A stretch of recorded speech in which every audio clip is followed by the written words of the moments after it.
Assalamualaikum warahmatullahi wabarakatuh. Kembali lagi dengan kakak. Pada video ini kakak akan bahas salah satu materi kelas 10 tentang persamaan reaksi kimia. Nah, materi ini merupakan lanjutan dari materi yang sebelumnya, yaitu tentang tata nama senyawa. Bagi adik-adik yang ingin nonton video di materi yang sebelumnya, kakak sudah siapkan linknya pada deskripsi video ini. Oke, langsung saja kakak menuju materinya. Persamaan reaksi kimia.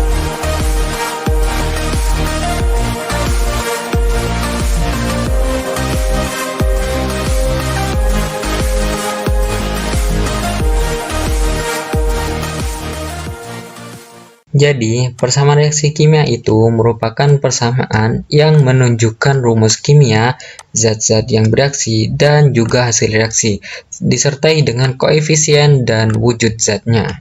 Nah, zat-zat yang bereaksi itu disebut dengan reaktan. Kemudian, hasil dari reaksi itu disebut dengan produk. Oke, di sini kakak beri contoh, N2 ditambah dengan 3H2 itu menjadi 2NH3.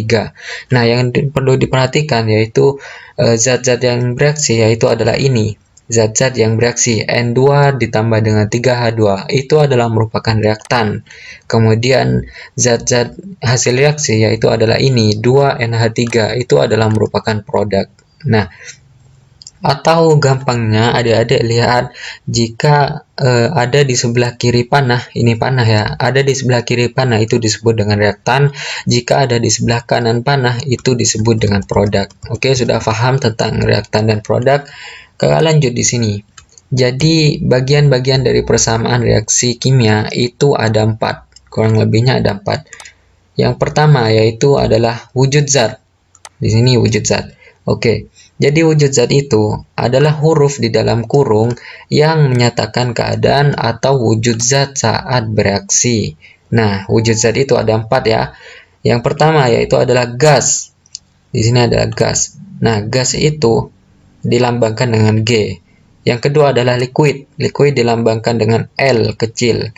Nah, liquid sendiri merupakan fase cairan. Nah, yang ketiga yaitu adalah solid. Solid dilambangkan dengan S kecil. Solid itu merupakan fase padatan. Yang terakhir adalah aqueous. Aqueous ini dilambangkan dengan AQ kecil. Aqueous sendiri merupakan fase larutan. Nah, yang perlu diperhatikan yaitu adik-adik harus bisa membedakan antara cairan dengan larutan. Nah, perbedaan antara cairan dan larutan itu jika cairan itu adalah terdiri dari satu unsur saja. Berbeda dengan aqueous. Aqueous ini dia terdiri dari beberapa unsur. Oke, bisa difahami ya, Dek. Jadi aqueous ini merupakan campuran dari beberapa unsur, berbeda dengan cairan yang merupakan murni satu unsur saja. Yang kedua yaitu adalah tentang koefisien reaksi. Nah, koefisien reaksi itu merupakan angka di depan unsur atau senyawa atau molekul yang berfungsi untuk menyetarakan suatu persamaan reaksi. Nah, di sini kakak beri contoh yang kakak beri warna biru ini merupakan koefisien.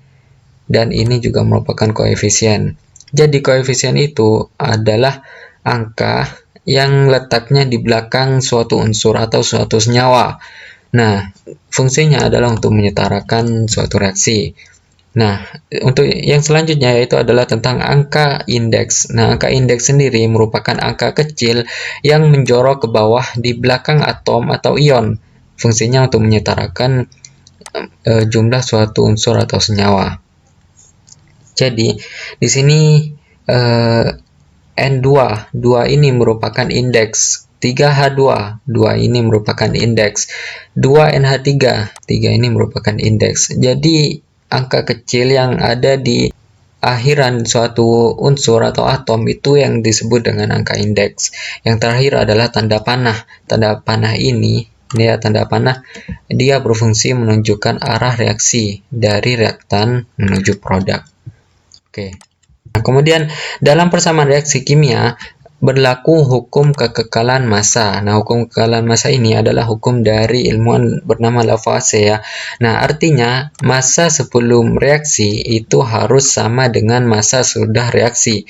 Atau simpelnya adik-adik bisa artikan massa suatu unsur di sebelah kiri panah itu harus sama dengan massa unsur di sebelah kanan panah. Nah, kemudian massa itu akan berbanding lurus dengan jumlah atom atau koefisien reaksi. Maka dapat kita simpulkan bahwa jumlah atom di sebelah kiri panah itu harus sama dengan jumlah atom di sebelah kanan panah.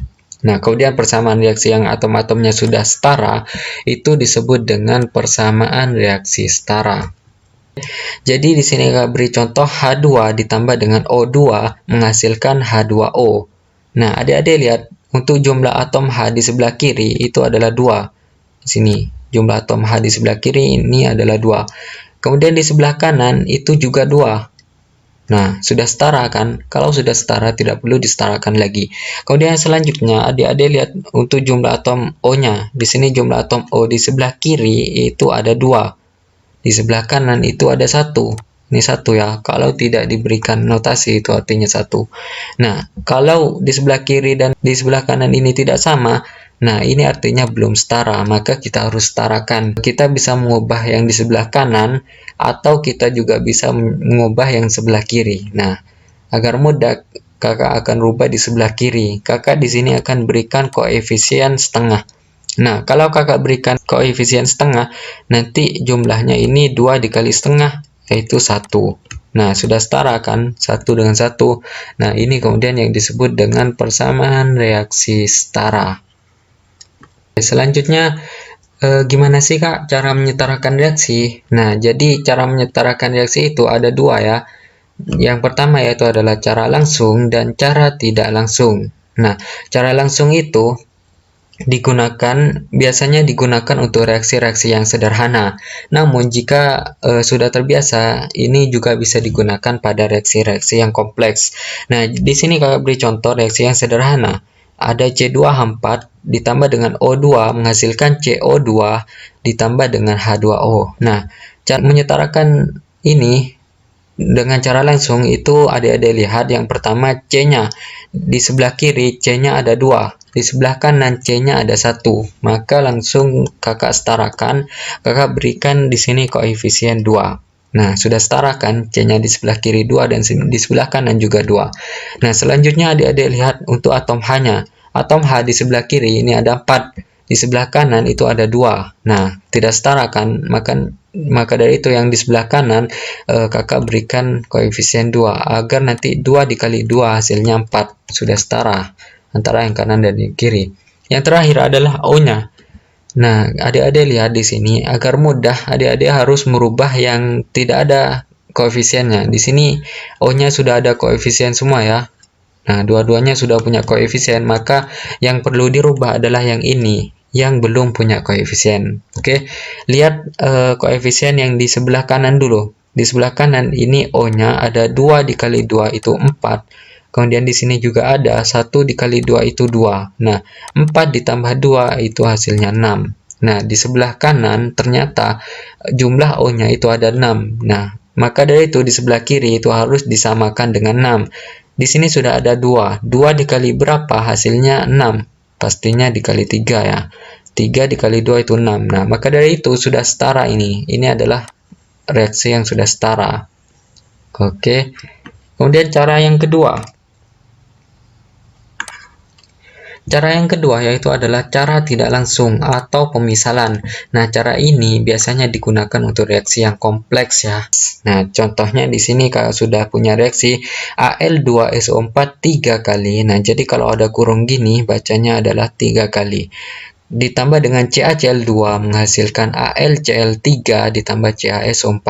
Nah, untuk cara tidak langsung adik-adik perlu memisalkan di sini koefisiennya dengan pemisalan terserah apa saja yang paling mudah. Kakak berikan contoh pemisalan A, B, C, D. Jadi ini adalah A, ini adalah B, dan ini adalah C, dan yang terakhir ini adalah D. Berdasarkan yang sebelumnya, adik-adik sudah paham bahwa koefisien di sebelah kiri itu harus sama dengan di sebelah kanan. Nah, maka dari itu adik-adik nanti tinggal buatkan persamaan di sebelah kiri itu harus sama dengan di sebelah kanan. Nah, adik-adik tinjau yang pertama yaitu AL-nya. Di sini AL itu di sebelah kiri itu ada 2 dikalikan koefisiennya menjadi 2A. Itu harus sama dengan di sebelah kanan. Di sebelah kanan AL-nya ada 1. 1 dikali C tetap C hasilnya. Kemudian S-nya. S-nya di sini dikalikan indeks dulu ya. S dikalikan indeks 3. 3 dikalikan dengan koefisien menjadi 3A. 3A harus sama dengan di sebelah kanan. Di sini ada 1 dikalikan D, tetap D. Kemudian jumlah O-nya. Di sini O-nya ada 4. Ini lihat ya, O-nya ada 4. Dikalikan dengan indeksnya. Dikalikan 3. 4 kali 3, 12. Dikalikan dengan koefisiennya menjadi 12A. Harus sama dengan di sebelah kanan. Di sebelah kanan berapa? Di sebelah kanan ini ada 4 dikalikan D menjadi 4D. Kemudian CA-nya. CA di sini ada 1 dikalikan B menjadi B. Di sebelah kanan CA-nya ada 1 dikali D, hasilnya D. Kemudian CL yang terakhir. CL di sini ada 2 dikalikan B menjadi 2B. Kemudian CL di sebelah kanan itu ada 3 dikalikan C menjadi 3C. Oke, bisa difahami. Nah, jadi kalau sudah dapat persamaan-persamaan ini ya, persamaan 1, persamaan 2, 3, 4, dan 5. Nah, selanjutnya adik-adik lakukan pemisalan. Di sini yang paling mudah, kakak misalkan A-nya itu sama dengan 1. Nah, kalau A sama dengan 1, persamaan 1 ini, adik-adik substitusi. A-nya sama dengan 1. Di sini 2 dikali A sama dengan C. Berarti 2 dikali 1 sama dengan C. Nanti dapat C-nya sama dengan 2. Kemudian persamaan 2. 3 dikali A, 3 dikali 1 sama dengan D. 3 dikali 1 sama dengan D. Nanti dapat D-nya sama dengan 3. Nah, kemudian A sudah dapat, C sudah dapat, D sudah dapat, yang belum dapat D. Nah, D tidak ada di persamaan ketiga, adanya di persamaan keempat dan kelima. Kakak gunakan persamaan keempat, kakak substitusi B-nya sama dengan D. D tadi 3. Nah, sudah dapat kan? A-nya sudah dapat 1, B-nya sudah dapat 3, C dapat 2, dan D juga dapat 3. Nah, kalau sudah dapat semua persamaannya, adik-adik langkah terakhir yaitu adalah dengan memasukkan pada persamaan yang sudah dimisalkan tadi. Nah, jadi kan yang pertama tadi dimisalkan. Di sini A, di sini B, di sini C, dan di sini D. Nah, adik-adik tinggal masukkan. Di sini A-nya kan 1. Adik-adik tulis 1 di sini. Atau kalau 1 tidak perlu ditulis, tidak apa-apa. Nah, kemudian B-nya di sini 3. Adik-adik masukkan 3. C-nya tadi sudah ketemu 2. Kemudian D-nya ketemu juga 3. Nah, inilah kemudian yang disebut dengan persamaan reaksi setara. Kalau mau dihitung nanti jumlah di atom kiri dan jumlah atom kanan itu juga sama nanti hasilnya. Oke, sudah selesai. Terima kasih sudah menonton video ini dari awal sampai akhir. Jika video ini bermanfaat, jangan lupa untuk tekan tombol subscribe, like, dan komen. Dan jika video ini bermanfaat, bisa kalian share ke teman-teman kalian semua. Next video kakak akan bahas materi tentang hukum dasar kimia. Oke, tetap semangat belajarnya. Salam Champ Squad dari kakak. Sekian, wassalamualaikum warahmatullahi wabarakatuh.